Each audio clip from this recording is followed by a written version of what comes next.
A man is in custody following an officer-involved shooting in Waipahu. We're live at police headquarters because right now police are providing new details on what led up to that incident. Let's listen in. 18-year-old male had a machete. He was swinging at the 23-year-old male who is now backing away. One officer drew their taser. The second officer drew their firearm. And after several commands to the individual to drop the machete, to stop his actions, he continued. They made separation between the female with a walking stick towards the middle of the street. The victim kept backing away. The suspect with the machete continued to slash at the male, at which time the officers were still commanding the gentleman to drop the machete. He did not. The officer fired one round and hit the male in the torso. He dropped to the ground immediately. He was disarmed at that point, and medical attention was provided to him. The individual who was the victim of the machete slashing, which is an attempted murder case, had injuries to his arm.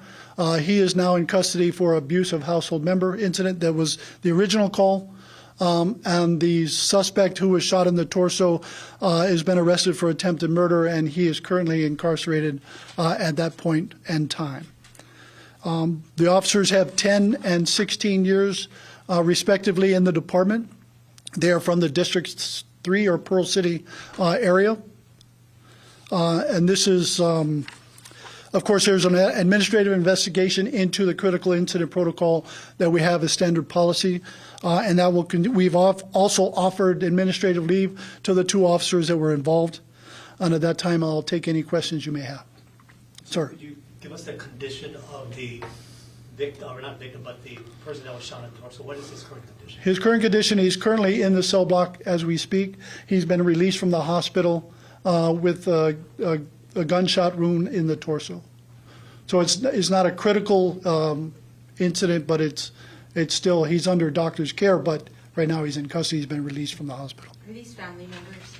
Yes, they are.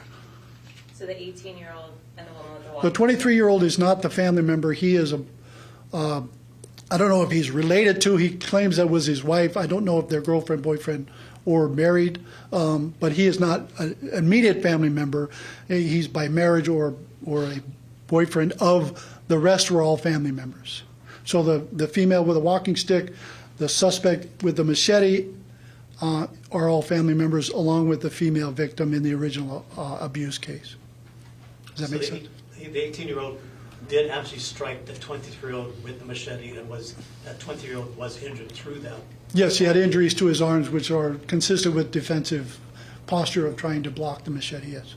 And then the woman originally with the 23-year-old, when the initial call came in, was there any signs of abuse or anything like that? I don't believe so, because the officers were leaving. I think she was, I won't say uncooperative, but less than forthcoming with information. She just wanted the individual to leave. And I don't believe they saw original signs. I think later on during the full investigation, after the officer-involved shooting, the full truth came out. Were there any prior reports in that area regarding this group of people where you had police officers respond to the scene in the past? My understanding is there has been numerous calls over the period of time for that area and maybe that specific apartment.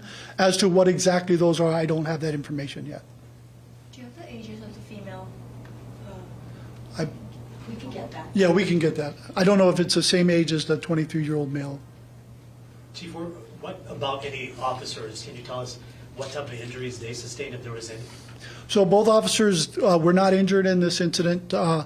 One officer who fired or discharged their firearm is a crisis intervention trained officer. The other officer who drew their taser was not crisis intervention trained. You may ask, why didn't he get a chance to fire the taser first instead of the firearm?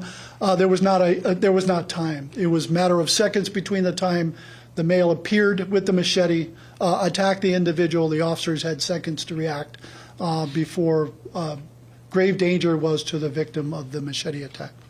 Chief, were body cameras activated? Yes. And approximately how close was the officer who fired the shot to the man who was shot? I think within 10 feet, but I'm not sure. We'll be able to figure that out through the investigation. Might be a little farther.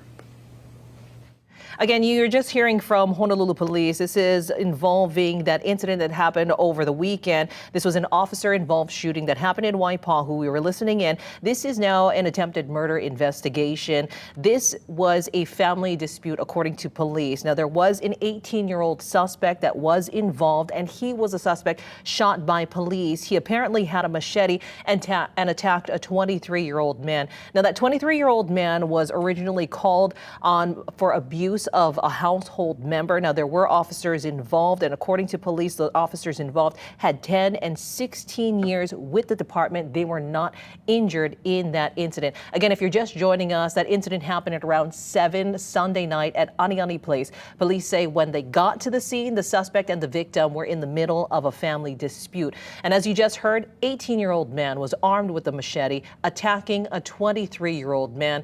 That's when police shot the 18-year-old. Both men were taken to the hospital in serious condition.